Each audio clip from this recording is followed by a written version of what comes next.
Hello বন্ধুরা, আমি আবারও চলে এলাম তোমাদের সাথে নতুন আরও একটি ভিডিও নিয়ে। আশা করি তোমরা সবাই খুব ভালো আছো আর আমি অনেক ভালো আছি। কিন্তু আজকে আমি একটু টেনশানে আছি আর অনেক ভয়ও আছে আমার মনে।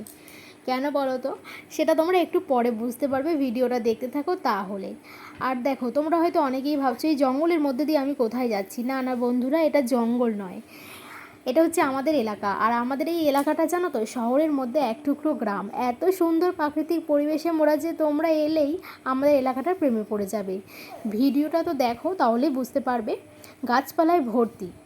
এই যে দেখো, আমি আমার ডেস্টিনেশনে পৌঁছে গেছি। আর জানো তো, আজকে ছিল আমার মেয়ের 2.5 মাসের ভ্যাকসিনেশান। তাই জন্য প্রথমেই দেখো পরিসীমাকে ওজন করা হলো। আর এই যে দেখো কত শান্ত শিষ্ট। আর জানো তো, ওখানে সবাই বলছিল যে মাও শান্ত মেয়েও শান্ত। এটা কিন্তু সত্যি কথা, আমার মেয়ে কিন্তু সত্যি খুব শান্ত। আমি কতটা শান্ত আমি বলতে পারবো না, কিন্তু আমার মেয়ে সত্যি খুব শান্ত। জানো তো, পাশের বাড়ির লোকজনেরাও বলে যে তোমাদের বাড়িতে বাচ্চা আছে বলে বোঝাই যায় না। তো ওখানে ম্যাডামরাও বলছিল যে মেয়ে খুব শান্ত, এরকম করে বলছিল, ঠিক আছে। আর তো তারপর দেখো এই যে ভ্যাকসিন দেওয়া হচ্ছে। আর জানো তো, আমার মেয়ে একটুখানি প্রথমে কেঁদেছিল আর তারপরে আর কাঁদেনি। আর যাই হোক, এই ভ্যাকসিনটা নিলেই হচ্ছে জ্বর আসবে।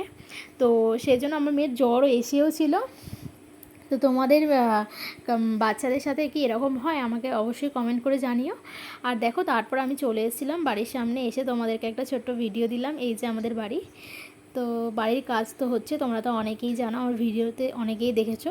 তো চলো, আজকের মতো ভিডিওটা এই পর্যন্ত।